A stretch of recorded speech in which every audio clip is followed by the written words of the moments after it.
السلام علیکم ورحمۃ اللہ وبرکاتہ۔ ان الحمد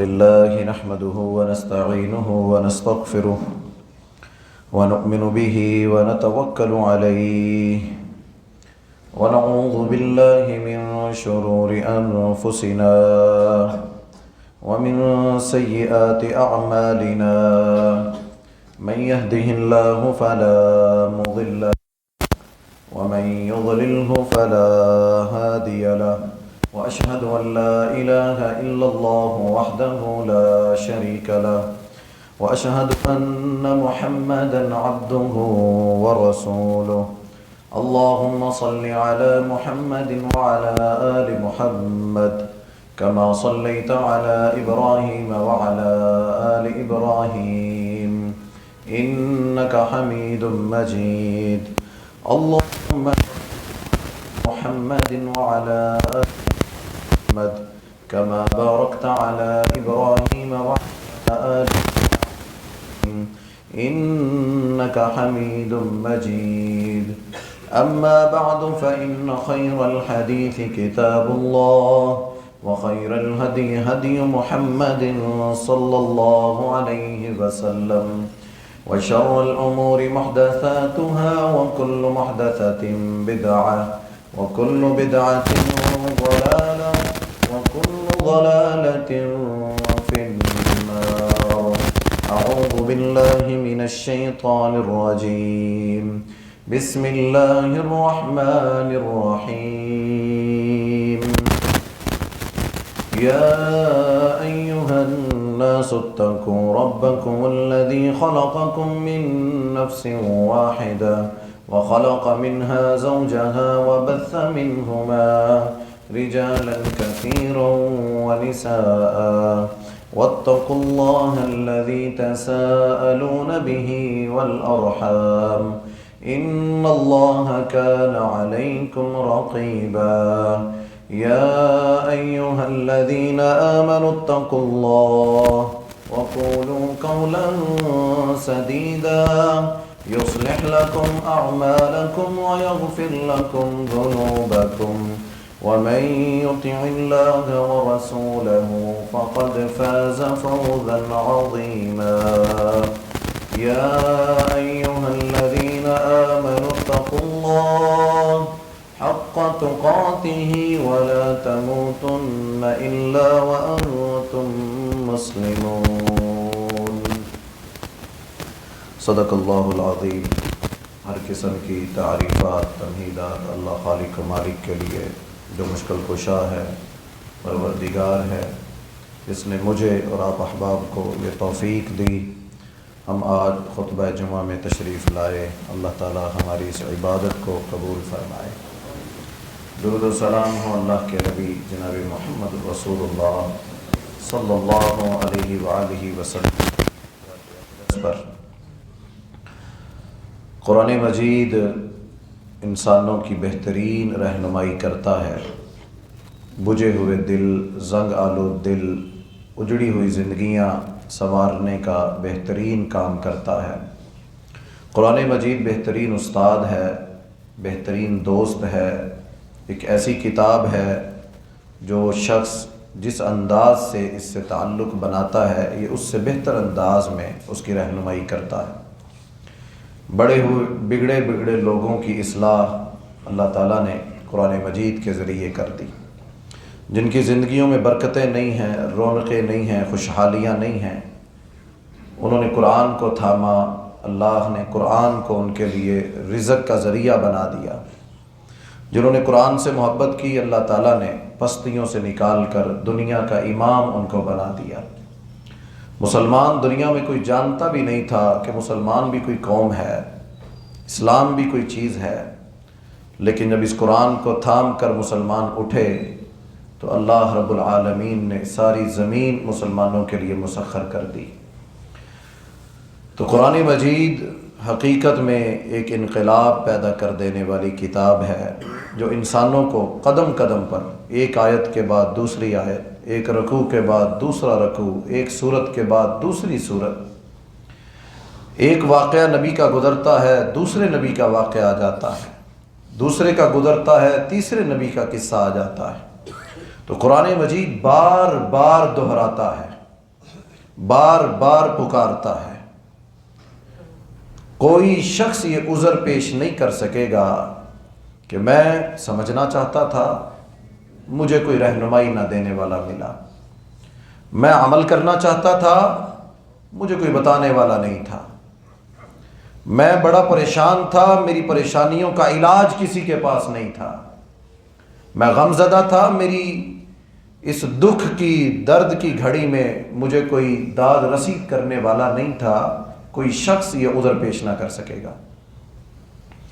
ساری دنیا اس کو مل جائے، ساری نعمتیں دنیا کی اس کے پاس ہوں، وسائل ہوں، بینک بیلنس ہو، گاڑیاں ہوں، ہر چیز اس کے پاس ہو، اور اگر قرآن اس کی زندگی میں نہیں ہے، اس کی رہنمائی نہیں ہے، تو وہ بیکار ہے۔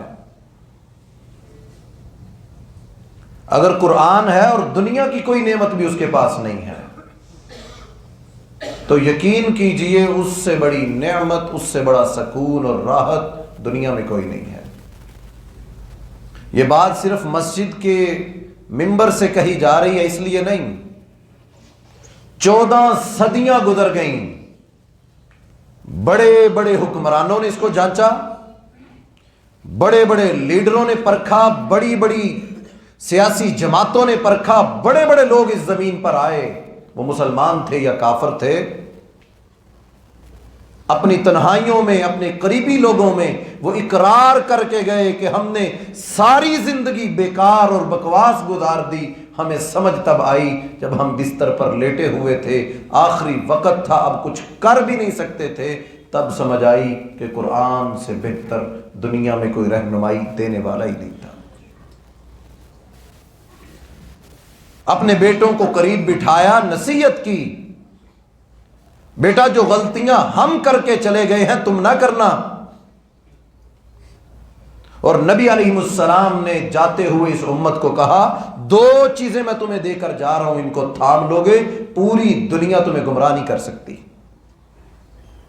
تمہارے سوچ کو، ویژن کو بدل نہیں سکتی، ساری تخریب کاریاں، ساری سازشیں اللہ تعالیٰ ان کی توڑ دے گا، 2 چیزیں تم تھام لینا، ایک میرے اوپر نازل ہونے والا قرآن، اور میرے منہ سے نکلا ہوا ہر جملہ میری سنت کو، 2 چیزوں کو تم تھام لینا، اللہ ساری دنیا کی پریشانیاں، گمراہیاں تم سے دور کر دے گا۔ اور یہ قرآن، اس کا ٹاپک انسان ہے، یہ انسانوں کو مخاطب کرتا ہے کہ اے انسان، یا ایھا الذین آمنوا، یا ایھا الانسان، قد افلح المؤمنون، قد افلح من تزکا، یہ ساری چیزیں انسانوں کے بارے میں ہیں، تم ایسا کرو گے یہ ہو جائے گا، ایسا کرو گے اللہ یہ کر دے گا، پہلے انہوں نے یہ کیا، یہ غلطیاں وہ کرتے رہے، تم نہ کرنا۔ تم سے پہلے بھی زمین پر بڑے لوگ آئے جو زندگیاں گزار کر گئے، وہ سمجھتے تھے ہمارے تھنک ٹینکس، ہماری ایجوکیشن، ہماری ترقی کے جو راز ہے وہ دنیا کے اندر ہے، انہوں نے اللہ کے نظاموں کو، اللہ کی تدبیروں کو، اللہ رب العالمین کی شریعتوں کو چیلنج کیا، اللہ نے ان کو زمین میں دھنسا کے رکھ دیا، اور قرآن میں کہہ دیا، جاؤ جس کو شک ہے کہ وہ خالق و مالک اس پر قدرت نہیں رکھتا، جاؤ عاد اور سمود کے بڑے بڑے قلعوں کو جا کر دیکھے اور اپنے شک اور شبے کو دور کر لے، میں وہ خالق و مالک ہوں، یہ کرنے پر بھی قادر ہوں۔ قرآن دیکھیے بار بار انسانوں کو پکارتا ہے، بلاتا ہے کہ آ جاؤ۔ ہر وہ کام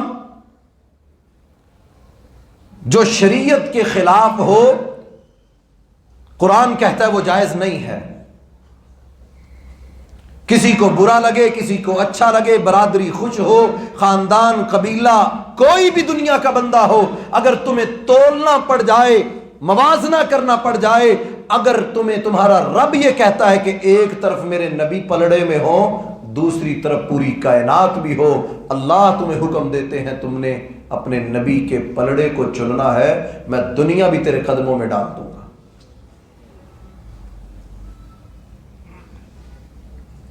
اپنی نفس کو مارنا، دین کو چننا، اپنی خواہشوں کو پیچھے کر دینا، اپنی لذتوں کو چھوڑ دینا، اپنے آپ سے لڑنا۔ طبیعت اور نفس مانتا نہیں ہے ایک عمل پر، لیکن اس سے رک جانا، قرآن کہتا ہے قد افلح من تزکا، کامیاب وہ ہے جس نے اپنے نفس کا تزکیہ کر لیا۔ تزکیہ ہوتا کیا ہے؟ یہ تزکیہ نفس کیا ہوتا ہے کہ انسان کے اللہ تعالیٰ نے فلاح کے لفظ 3 جگہوں پر استعمال کی ہے۔ پہلا توبہ کے بارے میں کہ جو توبہ کرے گا وہ فلاح پا گیا۔ دوسرا استعمال کیا قد افلح من تزکا، جس نفس نے تزکیہ کر لیا وہ بھی فلاح پا گیا۔ تیسرا استعمال کیا قد افلح المؤمنون الذین هم فی صلاتهم خاشعون، جن کی نمازیں اچھی تھیں وہ بھی فلاح پا گئے۔ یہ کامیابی، یہ فلاح کیسے ممکن ہے؟ اللہ تعالیٰ کیسے ہمارے تزکیہ نفس چاہتے ہیں؟ رسول اللہ صلی اللہ علیہ وسلم کے رشتہ دار سیدنا عباس رضی اللہ تعالیٰ عنہ سے ایک شخص نے مسئلہ پوچھا۔ اس نے کہا میں ہاتھ سے تصویریں بناتا ہوں انسانوں کی، تصویریں بنا کر فروخت کرتا ہوں، میرے اندر بڑا اچھا آرٹ ہے، میں ہاتھ سے انسان کی بہترین خوبصورت تصویر بنا لیتا ہوں، اور میں اس تصویر کو بنا کر بیچتا ہوں، اور میرا ذرائع آمدن یہی ہنر ہے، اس کے سوا مجھے کچھ نہیں آتا۔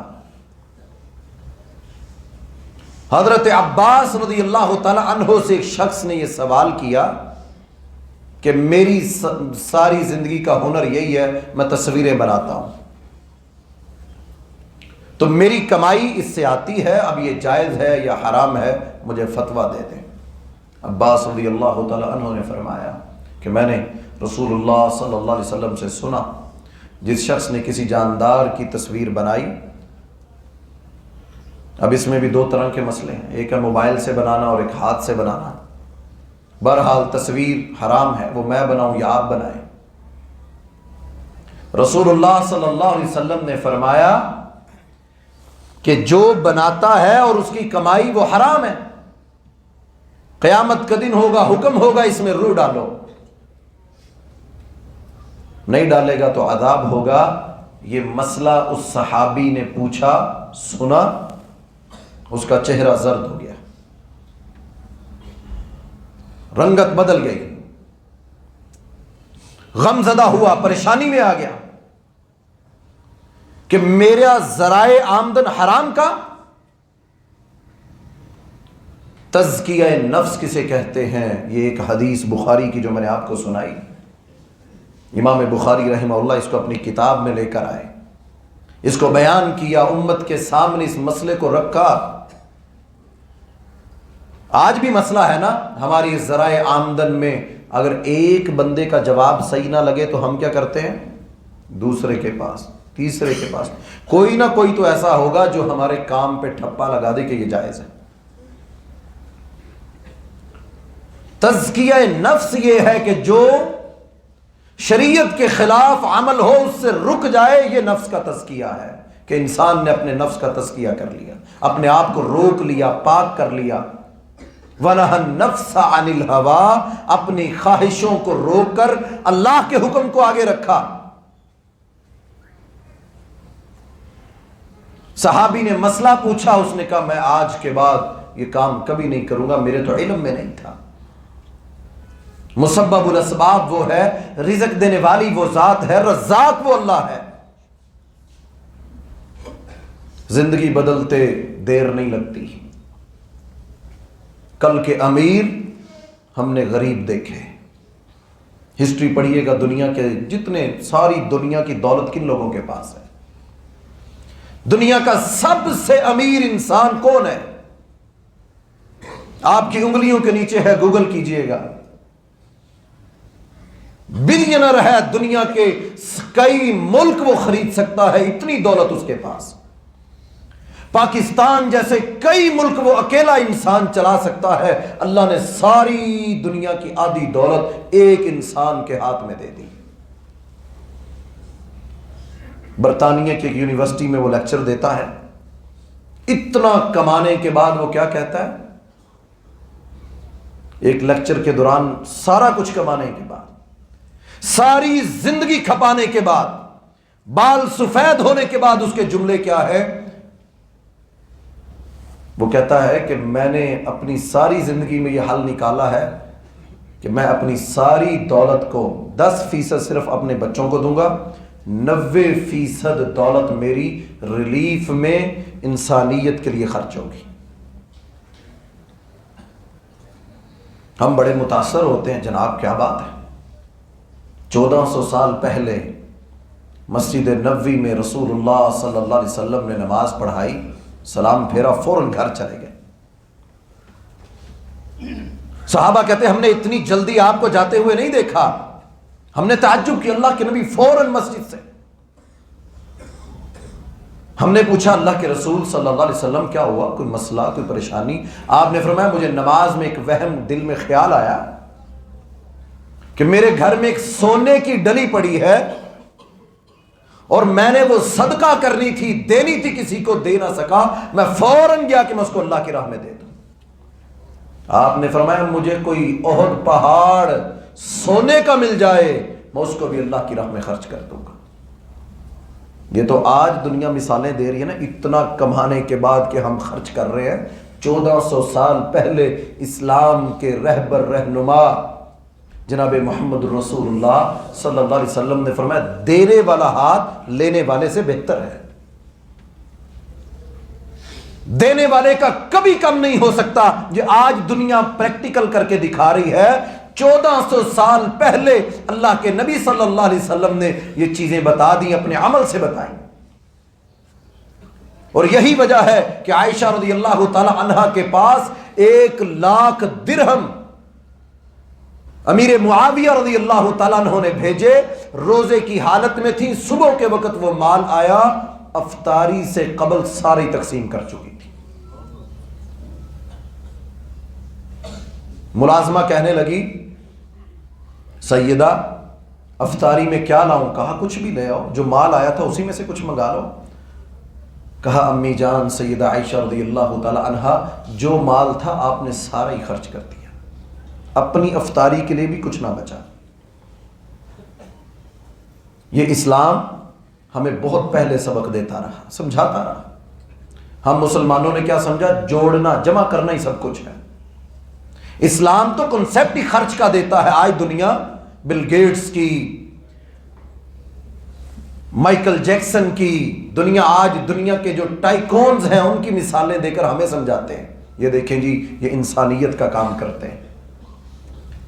جناب محمد رسول اللہ صلی اللہ علیہ وسلم سے بڑھ کر دنیا میں کوئی انسانیت کے لیے ہمدردی رکھنے والا نہیں تھا. ان سے بڑھ کر انقلابی زندگی گزارنے والا کوئی بھی نہ تھا. لیکن دنیا سے گئے تو سیدہ کہتی ہیں 9 تلواریں گھر میں تھیں، بینک بیلنس کوئی بھی نہ تھا. کامیاب زندگی گزاری کہ ناکام گزاری؟ اور ہم کامیابی کسے سمجھتے ہیں؟ یہ قرآن ہمیں سمجھا قد افلح من تزکا. کامیاب کون ہے؟ جس نے تزکیہ کر لیا. میں پڑھتے پڑھتے آج جمعے کی تیاری کر رہا تھا، میں نے کہا چلے دنیا کے لوگوں کو جن کو اللہ نے بڑی دنیا دی. ایک شخص کا میں نے پڑھا، امریکہ کا تھا، وہ اس نے $2 بلین، 2 ارب ڈالر، ہم $1 ارب UAE سے، سعودی عرب سے مانگ کر اپنے اسٹیٹ بینک میں رکھوا رہے تھے تاکہ ہمارے ریزروز بن جائیں، تاکہ پاکستان سٹیبل رہے، ڈالر کا ریٹ نیچے رہے. $1 ارب. وہ ایک بندے نے $2 ارب اپنی زندگی میں کمائے. کتنی بڑی رقم ہوگی، کھربوں میں. شراب کی بیماری تھی، ساری زندگی شراب پیتے ہوئے گزارتی. پارٹیوں کا اس کو شوق تھا. پیسہ خرچ کہاں کرتا تھا؟ لوگوں کو گھر میں پارٹیاں کرتا تھا. گاڑیوں کا شوقین تھا. شاہ ایران سے لمبرگینی گاڑی جو مہنگی ترین دنیا کی گاڑی ہے، شاہ ایران سے منگوا کر اس نے خریدی.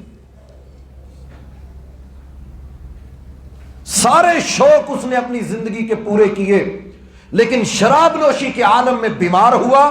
اسی شراب کی حالت میں مونڈا منہ دنیا میں گوگل کر کے دیکھیے گا، وہ اسی طرح دنیا سے گیا، انجام کیسا ہوا؟ ہر عیش اس نے پوری کی۔ آج ہم اچھا ٹی وی، اچھی گاڑی، اچھا برانڈ، اچھا کپڑا، اچھی جوتی، اچھا فرنیچر، زیورات کے لیے حرام اور حلال کی تمیز ختم کر کے، اپنے نفس کو پیچھے چھوڑ کے، آخرت کو پیچھے چھوڑ کے، ہم اپنی لذتوں کے لیے سب کچھ کر جاتے ہیں کہ ہمیں یہ مل جائے۔ چلے آئے جنہوں نے دنیا یہ کمائی، ان سے پوچھتے ہیں تم نے اتنا کچھ کما لیا، حاصل کیا کیا؟ کیا وہ سکون مل گیا؟ کہتے ہیں کہ مائیکل جیکسن پرسرار موت اس کی ہوئی، $4 بلین کمائے اس نے دنیا میں۔ اس کے علاقے میں ٹرین چلا کرتی تھی اس کی نیدرلینڈ میں جتنی جگہ تھی، ایک جگہ سے دوسری جگہ جانے کے لیے ٹرین کا استعمال کرتے تھے۔ اتنا کچھ کمانے کے باوجود پرسرار موت، اس کی موت بھی ایسا حادثہ بنی جس سے پوچھو اس کی اپنی توجیہ ہے۔ گوگل پہ جاؤ تو 40 لوگ ہیں بتانے والے، یعنی اس کے انجام کا بھی نہیں پتا۔ ساری دنیا جمع کرنے کے باوجود انجام دیکھیے۔ اللہ تعالیٰ قرآن مجید میں انسانوں کو سمجھاتے ہیں، وَيْلٌ لِكُلِّ هُمَزَةٍ لُمَزَةٍ هَلْ أَتَاكَ حَدِيثُ الْغَاشِيَةِ هَلْ أَلْهَاكُمُ التَّكَاثُرُ حَتَّى زُرْتُمُ الْمَقَابِرَ كَلَّا سَوْفَ تَعْلَمُونَ، ان قریب تم جان لوگے، اقترب للناس حسابهم وهم فی غفلت معرضون، ان قریب ہم تمہارا حساب لینے والے ہیں اور تم اس سے غفلت میں ہو۔ اللہ رب العالمین جنت میں آپ یہ دیکھیے، اللہ تعالیٰ نے اپنے نبی کو بھیجا کہ میں نے اپنے نبی کو، قرآن مجید کہتا ہے لَقَدْ مَنَّ اللَّهُ عَلَى الْمُؤْمِنِينَ إِذْ بَعَثَ فِيهِمْ رَسُولًا مِّنْ أَنفُسِهِمْ يَتْلُو عَلَيْهِمْ آيَاتِهِ وَيُزَكِّيهِمْ، ہم نے ایسے رسول کو ان پر مبعوث کیا اور انعام کیا تم پر کہ ہم نے تمہارے اندر ایک رسول کو بھیجا۔ یہ اللہ کا بہت بڑا انعام تم پر، جو قرآن مجید کی آیات پڑھ پڑھ کے کیا کرتے ہیں، وَيُزَكِّيهِمْ، معاشرے کے اندر جن کو دھتکارا گیا، شاہ ایران اور شاہ روم جن کو سمجھا کرتے تھے کہ یہ ہماری جاگیر ہے، جس کا دل چاہتا مکہ والوں پر حکومت کرتا، کوئی ان کی سرحد نہیں تھی، کوئی حد بندی نہیں، اور کوئی ان کے اوپر جناب زندگی گزارنے کے اصول نہیں تھے۔ جس کا دل کرتا مال پہ قبضہ کر لیتا، ظلم کرتا، جبر کرتا۔ اللہ کہتے ہیں ہم نے اس بستی میں رسول بھیجا کہ اے نبی ان کے اوپر آیات پڑھ پڑھ کے ان کا تزکیہ کرو۔ اور یہ تزکیہ ہوتا کیسے ہے؟ کیا ایک دفعہ ہم ہفتے میں جمعہ سن لیں تو تزکیہ ہو جائے گا؟ تزکیہ نفس کے لیے ضروری ہے کہ انسان جڑا رہے۔ ڈاکٹرز ہیں نا، جب کوئی بیمار ہوتا ہے اس کو میڈیسن لکھ کے دیتے ہیں، یہ صبح کھانی ہے، یہ شام، یہ رات کو۔ اگر کوئی بہت زیادہ بیمار ہو تو کئی سال وہ دوائی چلتی ہے، اور اگر وہ 1 دن یا 2 دن چھوڑ دے تو وہ کہتے ہیں دوبارہ یہ کورس شروع ہوگا تمہاری بیماری ایسی ہے کہ اس کا علاج یہ ہے 1 دن بھی تو مجال ہے کہ اس بچے کی، اس خامد کی، اس عورت کی، اس بیٹی کی کوئی دوائی مس ہونے دے۔ سیلاب آ جائے، تباہی آ جائے، بجلی ہو یا نہ ہو، مارکیٹیں بند ہوں یا کھلی ہوں، کیا وہ دوائی اپنی روٹین سے لیتا ہے کہ نہیں لیتا؟ کیوں؟ نفس اپنا پیارا ہے، جان اپنی پیاری ہے کہ بھائی میں نے اگر اپنے ساتھ زیادتی کی، اللہ کہتے ہیں تزکیہ نفس کرنا ہے تو پھر یہ ڈوز تمہیں ملتی رہنی چاہیے۔ اس کے لیے مجلسیں، نیکی کی مجلسیں ڈھونڈتے رہا کریں، دوائی لیتے رہا کریں۔ نماز کے بارے میں کہا قد افلح المؤمنون، کامیاب ہیں وہ مومن جن کی نمازوں میں خشوع ہے، جو مسجد میں آتے ہیں، ڈوز لیتے ہیں، وہ کامیاب ہو جائیں گے۔ حاضری اپنی لگواتے رہتے ہیں، دل کے اندر زنگ اتارتے رہتے ہیں، اللہ تعالیٰ ان کے دلوں کو بدل دے گا۔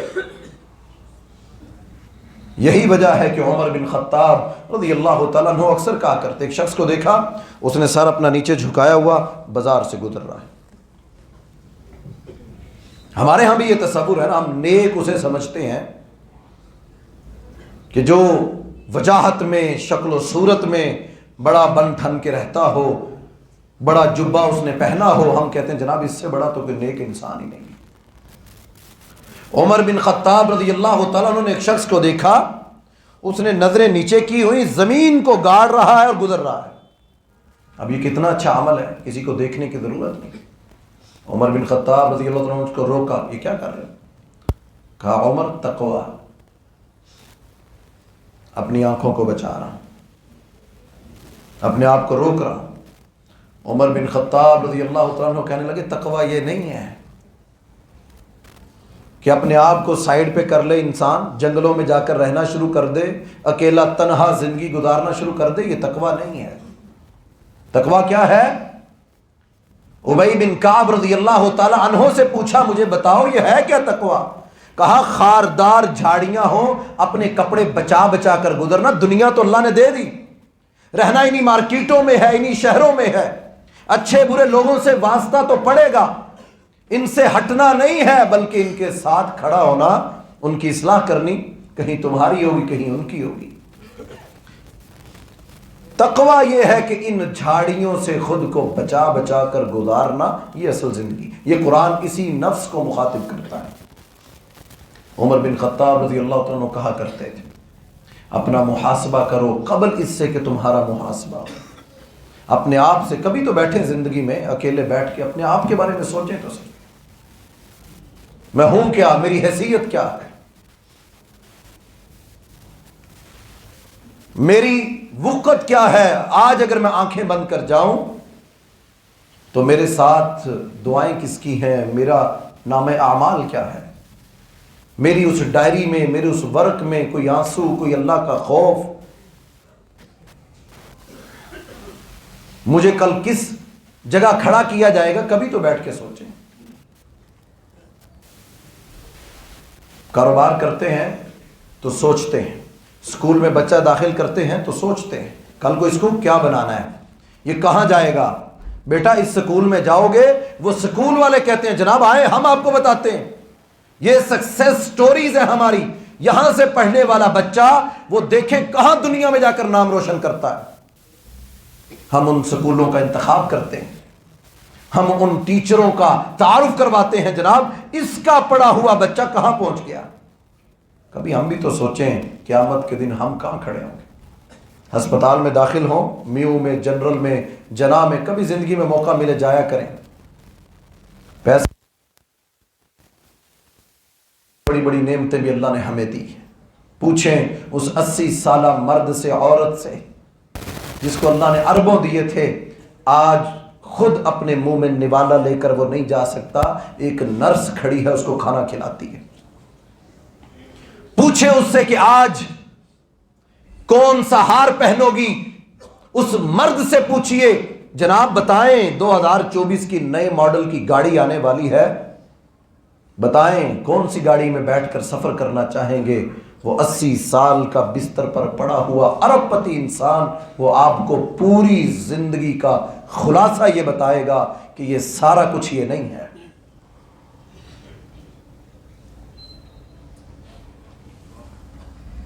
خوشی یہ نہیں ہے کہ انسان کو سب کچھ مل جائے۔ اللہ تعالیٰ کہتے ہیں ایسا نفس جو ہے، جو سمجھتا ہے مجھے سب کچھ مل جائے، حتی زرتم المقابر، قبر کی مٹی اس کے دل کو بھرے گی، اس کی اس خواہش نفس کو قبر کی مٹی بھرے گی، اس کے علاوہ دنیا کی کوئی چیز نہیں بھر سکتی۔ اتنا حریص انسان اللہ کہتے پیدا کیا گیا ہے، ایک وادی سونے کی مل جائے دوسرے کی طلب کرے گا کہ مجھے دوسری بھی مل جائے، ایک پہاڑ قرب قیامت سونے کا نکلے گا، لوگ اس کے لیے قتال کریں گے، قبیلوں کے قبیلے سارے ہی ختم ہو جائیں گے، ایک انسان بچے گا۔ یہ اللہ کے نبی صلی اللہ علیہ وسلم نے دنیا کے فتنے ہمیں بتائے، ان فتنوں کے اندر اپنے آپ کو بچا کر چلنا یہ تزکیہ نفس ہے۔ حرام سے بچ جانا، حلال کو پسند کر لینا، جھوٹے رستے تلاش نہ کرنا، یہ تزکیہ نفس ہے۔ اسی کی وقت ہے، اسی کی قدر ہے۔ جب یہ تزکیہ نفس آتا ہے تو انسان ہو کیسا جاتا ہے۔ ابو بکر صدیق رضی اللہ تعالی عنہ کے پاس ان کا ایک غلام آیا، ہاتھ میں اس نے چند کھجوریں پکڑی ہوئی، کہنے لگا امیر المؤمنین یہ پکڑیے۔ ملازم کما کے لاتا تھا، ہمارے پاس بھی ملازم ہے نا دکانوں پہ، ہمیں کیش پکڑاتے ہیں، جی یہ چیز بکی تھی تو یہ اس کے پیسے ہیں۔ اب غلام گیا، اس نے محنت مزدوری کی تو روزانہ کما کے کچھ نہ کچھ لا کے دیتا تھا۔ ایک دن ایسا ہوا وہ غلام آیا، ہاتھ میں کھجوریں پکڑی، اس نے پکڑائی۔ اب نارمل روٹین تھی، ابو بکر صدیق رضی اللہ تعالیٰ عنہ نے وہ کھجور پکڑی اور چبائی اور اپنے حلق میں لے گئے۔ اس شخص نے کہا ابو بکر آپ نے پوچھا نہیں یہ میں کہاں سے لایا ہوں؟ کہا کہاں سے لائے اور چبا بھی رہے ہیں؟ کہا میں نے دور جاہلیت میں کہانت کہی تھی، یہ نجومی بن کے بیٹھے نا سڑکوں پر، لوگوں کو ان کے مستقبل کی زندگی کے بارے میں بتاتے ہیں، جناب ہم سے پوچھئے، ہاتھ دکھائیے، 40 دن نماز قبول نہیں ہوتی ایسے شخص کی جو کسی کاہن اور نجومی کے پاس جاتا ہے۔ کتنا بڑا بدبختی والا یہ عمل ہے، دنیا میں کہیں ایسی چیزیں نہیں ملتی ہوں گی۔ مسجدوں کے پاس جانا، ہاتھ کی لکیروں میں اپنے لیے فیوچر ڈھونڈنا کہ جناب آپ کا تو یہ نصیب لکھا ہوا ہے۔ اس نے کہا میں نے دور جاہلیت میں کہانت، ایک بات کہہ دی ایک شخص کو، تو ایسا کر ایسا ہو جائے گا۔ کہتا وہ میں نے بات ایویں تکا کہی تھی، وہ ہو گئی، آج وہ ملا تو اس نے مجھے اس بات کے بدلے میں یہ کھجوریں دی تھی۔ ابو بکر صدیق رضی اللہ، تزکیہ نفس ہوتا کیا ہے؟ فوراً دونوں انگلیاں اپنی حلق میں ڈالی، جب تک وہ کھجوریں وہ کھانا نکال نہ دیا لگتا تھا گویا جان چلی جائے گی، رنگ سرخ ہو چکا تھا اپنے جسم سے کہ قیامت کے دن اللہ کے سامنے حرام کا لقمہ میرے پیٹ میں ہوگا، میں کیا جواب دوں گا؟ جب یہ خیال دنیا میں انسانوں کے ذہنوں میں آ جائے، یہ تزکیہ نفس ہے۔ جب تزکیہ نفس آتا ہے پھر انسان پیٹ پہ پتھر بھی باندھ لیتا ہے۔ سیرت ہے نا، مسلمانوں نے پیٹ پہ پتھر باندھے، بڑی بڑی آفریں ان کو دنیا نے دی، لیکن پیٹ پہ پتھر وہی باندھتے ہیں جن کا نفس کا تزکیہ ہو چکا ہوتا ہے، جن کو مسجد سے نکلتے ہیں یقین کریں آپ کے لیے بھی میں دعا کرتا ہوں، یا اللہ یہ جتنے میرے بھائی میرے پاس آتے ہیں ہم سب کی نجات کا اس کو ذریعہ بنا دیں۔ یقین کیجئے آپ کو تو جو فائدہ ہونا ہوگا، میں سمجھتا ہوں سب سے پہلے یہ میرے اپنے لیے ہے، اس سے سب سے زیادہ اصلاح میری اپنی ہوتی ہے۔ حنظلہ رضی اللہ تعالیٰ عنہ کہتے ہیں ہم اللہ کے نبی صلی اللہ علیہ وسلم کے پاس درس سنتے تھے، ایمان تازہ ہو جاتا ہے، جمعے میں بھی انسان واقعات آیات سنتا ہے، ایمان تازہ ہو جاتا ہے۔ کہتے ہیں مسجد سے نکلے، ابو بکر صدیق رضی اللہ تعالیٰ عنہ نے حنظلہ کو پریشانی میں آتے ہوئے دیکھا۔ حنظلہ کیا ہوا؟ کہا امیر المومنین، ابو بکر صدیق رضی اللہ تعالیٰ عنہ کہتے ہیں مجھے لگتا ہے میں منافق ہو گیا، کہتے ہیں مجھے لگتا ہے میں منافق ہو گیا۔ ابو بکر صدیق رضی اللہ تعالیٰ عنہ کہتے تم منافق کیسے؟ ان المنافقین فی الدرک الاسفل من النار، منافقوں کے لیے تو اللہ نے جہنم تیار کر رکھی ہے، تم منافق کیسے ہو گئے؟ کہنے لگا ابو بکر جب میں مسجد میں ہوتا ہوں، اللہ کے نبی صلی اللہ علیہ وسلم سے آیات اور احادیث سنتا ہوں، ایمان تازہ ہو جاتا ہے، لیکن جب میں مسجد سے نکلتا ہوں دنیا میں مشغول ہو جاتا ہوں، بھول جاتا ہوں، میری کیفیت بدل جاتی ہے،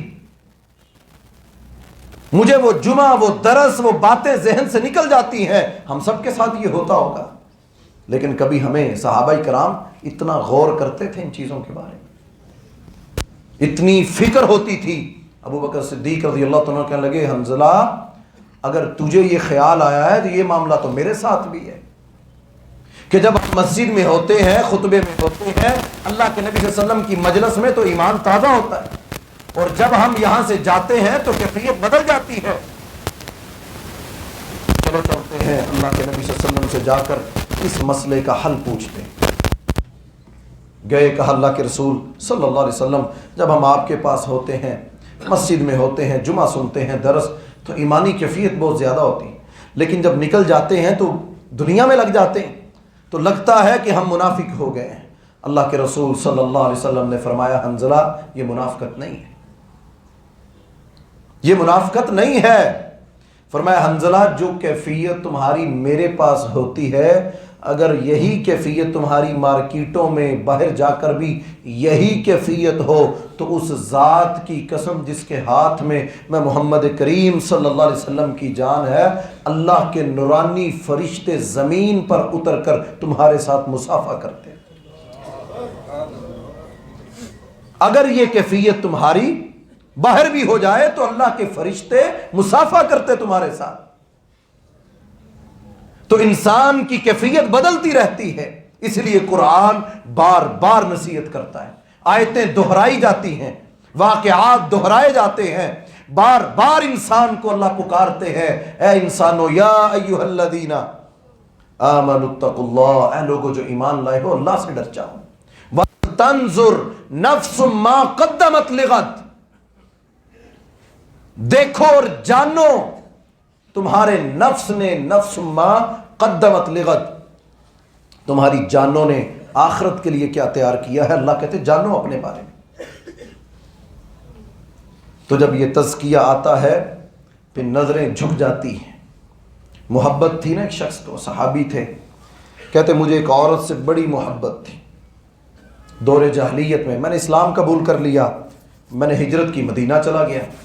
تو اللہ کے نبی صلی اللہ علیہ وسلم نے مجھے ایک مشن سونپا کہ فلاں قیدی کو چھڑوا کے لاؤ. کہتے میں رات کی تاریکی میں نکلا، رستوں سے واقف تھا، میں ہوتے ہوتے ایک گلی سے گزرا تو سامنے میری وہ محبوبہ مجھے نظر آئی. کہنے لگی تم؟ میں نے اسے کہا تم کہاں سے؟ اس نے مجھے برائی کی دعوت دی، مجھے پکارا محبت والے انداز سے، اتنے دنوں بعد تم ملے ہو. صحابی رسول کہنے لگے، میں نے اسے کہا انا مسلم، میں اب مسلمان ہو چکا ہوں. یہ فرق ہے جو اللہ تعالیٰ دل میں ڈال دے، نفس میں ڈال دے، اپنے نفس کو عادی بنائے. ورنہ انسان جس طرح کی صحبت میں بیٹھتا ہے، جس طرح کی مجلس میں جاتا ہے، وہ ماحول اس کو اچھا لگنے لگ جاتا ہے، پھر نصیحت اثر نہیں کرتی، پھر دل کے تالے جلدی نہیں کھلتے، پھر انسان نیکی کی طرف جلدی نہیں آتا. یہ اپنے نفس کی بات ہے. یقین کریں ہم حیران ہوتے ہیں، کسی کے دل آزاری کرنا مقصد نہیں ہے، لیکن جو بات میں کہنے لگا ہوں، اگر ہم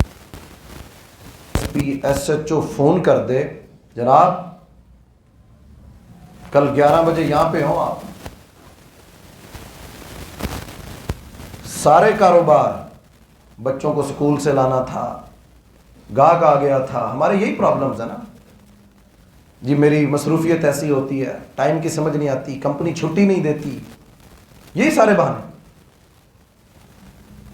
میں کیونکہ آپ کی طرح ہی انہی شہروں میں، اسی علاقے میں رہتا ہوں، دن رات یہی کام ہوتا ہے. یقین کریں ایک کال وہ کرتا ہے، دوبارہ کال نہیں کرتا. 10:30 بجے، 11 بجے اس نے بلایا تھا، 10:30 بجے باہر کھڑے ہوتے ہیں. اللہ تعالیٰ قرآن مجید میں کیا کہتے ہیں؟ اے لوگوں جو ایمان لائے ہو، تمہیں تمہارا رب حکم دیتا ہے کہ تم جمعے کے لیے آ جاؤ. جب آ جاؤ پھر دنیا چھوڑ دو. سورہ جمعہ اللہ نے اس جمعے کے بارے میں پوری سورت اتار دی. اللہ تعالیٰ جب آ جاؤ پھر دنیا کو چھوڑ دو، پھر جمعے کے بعد نکلو، پھر اللہ کا فضل تلاش کرو، اللہ تمہیں فضل سے عطا کرے گا. جتنی اہمیت وقت ہم ایک ایس ایچ او کو، ڈی ایس پی کو دیتے ہیں، کہ اس سے زیادہ ہماری زندگی میں قرآن کی، حدیث کی وقت ہے؟ کسی ایک عمل پر اگر ہے تو مجھے اپنے رب پر بڑا مان ہے کہ وہ اپنے بندوں کو ضائع نہیں کرتا، اپنے بندوں کی فیلنگز کی حیا کرتا ہے. وہ تو بندہ سوچتا ہے نا، الارم لگایا تھا میں نے فجر پہ اٹھنا ہے، اٹھ نہیں سکا، نماز پڑھنی تھی فجر کی، آنکھ کھلی صبح 9 بجے، 10 بجے اس کی آنکھ کھلی، الارم لگایا تھا تیاری میں سے، لیکن آنکھیں نہیں کھلی۔ وہ خالق و مالک، وہ رب العالمین، کوئی پوچھ نہیں۔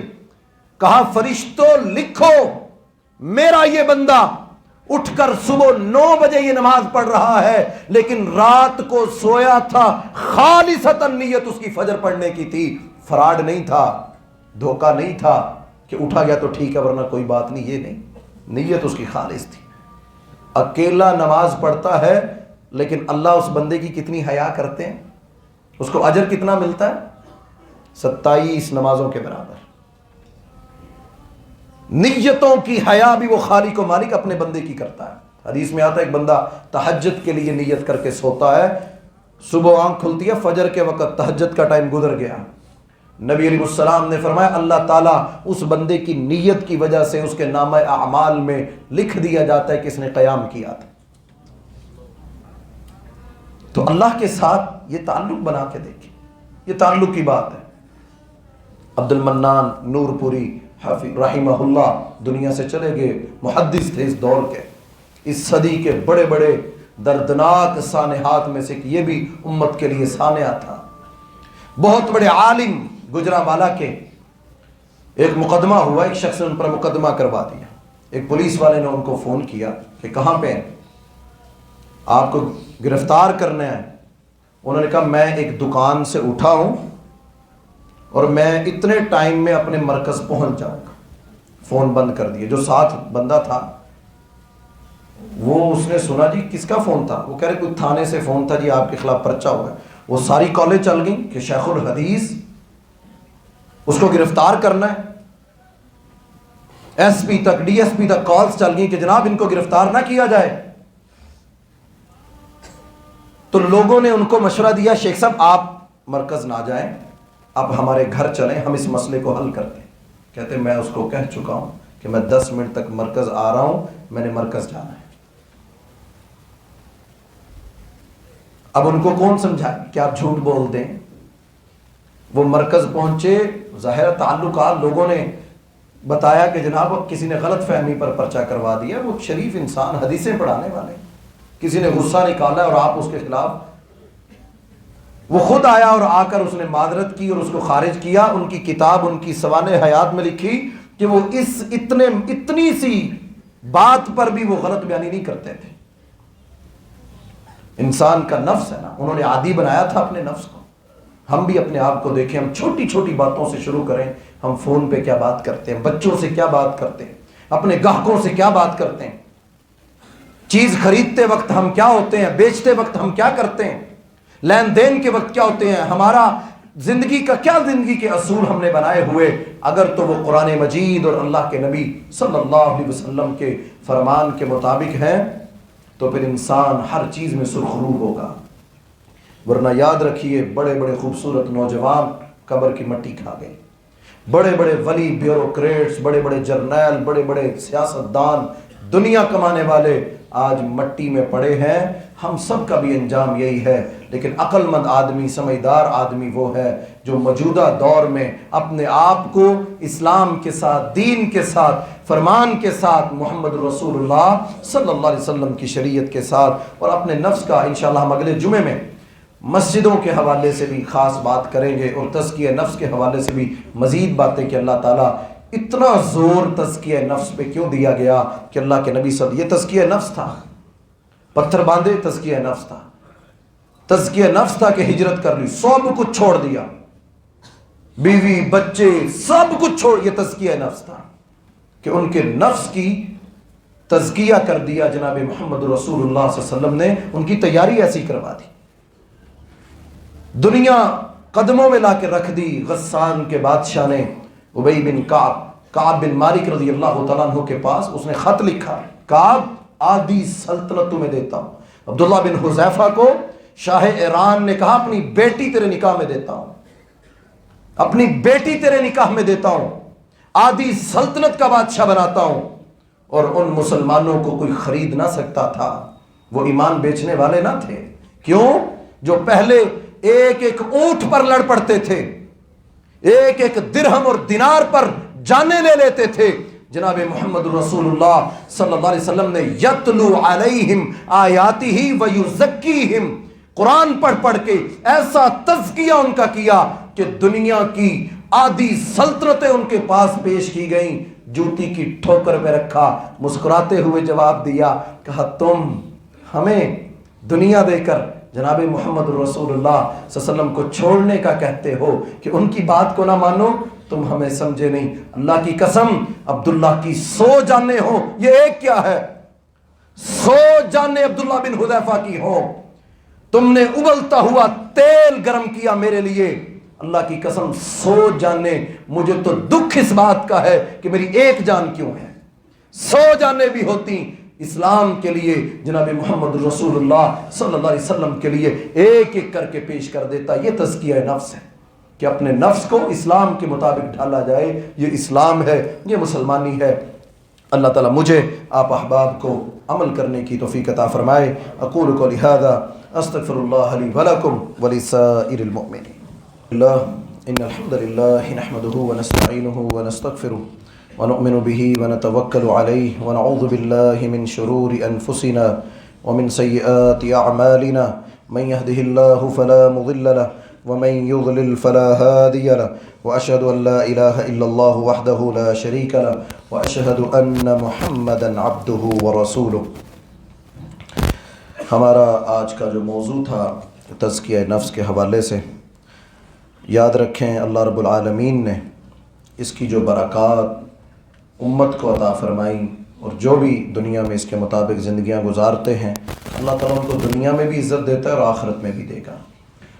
ابھی جو 7 اکتوبر کو حماس نے فلسطین پہ حملہ کیا، ایک بہت قریبی دوست ان سے ملاقات ہوئی تو وہ بتا رہے تھے کہ 1200 مجاہدوں نے اسرائیل پہ حملہ کیا، 1200 مجاہدین نے پہلا حملہ جو پہلے دن ہوا، اس حملے میں فضائی حملہ بھی تھا، زمینی بھی تھا، سمندر سے بھی تھا، گاڑیوں پر بھی تھا۔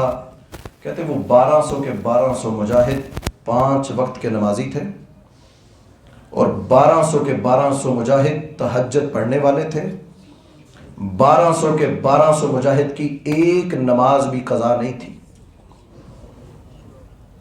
یہ آج جو دنیا کی سپر پاوروں کو اللہ تعالیٰ نے ان مٹھی بھر مجاہدوں سے اس کے پیچھے تزکیہ ہے، یہ تزکیہ نفس ہے، جس کو یہ اللہ سمجھ عطا کرتے۔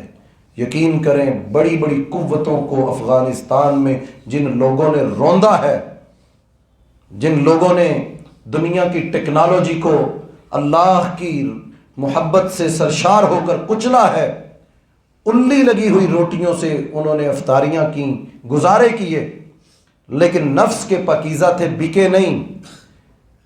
بڑی آفریں امریکہ نے ان کو کروائیں، گاڑیاں لو، بینک بیلنس لو، ویزے لو ہمارے ملکوں کے، ہر چیز جو کہو گے دے دیں گے، بس جیسے ہم کہتے ہیں امارت اسلامی نہ کہو اپنے آپ کو، کہ یہ امارت اسلامیہ نہ ہو، جمہوریہ افغانستان قبول کر لو، امارت اسلامی، یہ اس جملے پر 20 سال جنگ لڑی ہوا کہ اسلام ہے تو ہم ہیں، اگر اسلام نہیں تو ہم نے ان ملکوں کا کیا کرنا۔ 20 لاکھ شہادتیں افغانوں نے دے دیں، لیکن ملت اسلامیہ کے خوبصورت چہرے کو دنیا کے سامنے پیش کیا۔ تو یہ تزکیہ نفس ہے، جو بھی دنیا میں آج بھی اور قیامت تک جو اس عمل پر رہیں گے، دنیا اللہ ان کے قدموں میں ہی ڈالے گا۔ اللہ مجھے اور آپ کو عمل کی توفیق عطا فرمائے۔ اما بعد فإن خير الحديث كتاب الله وخير الهدي هدي محمد صلى الله عليه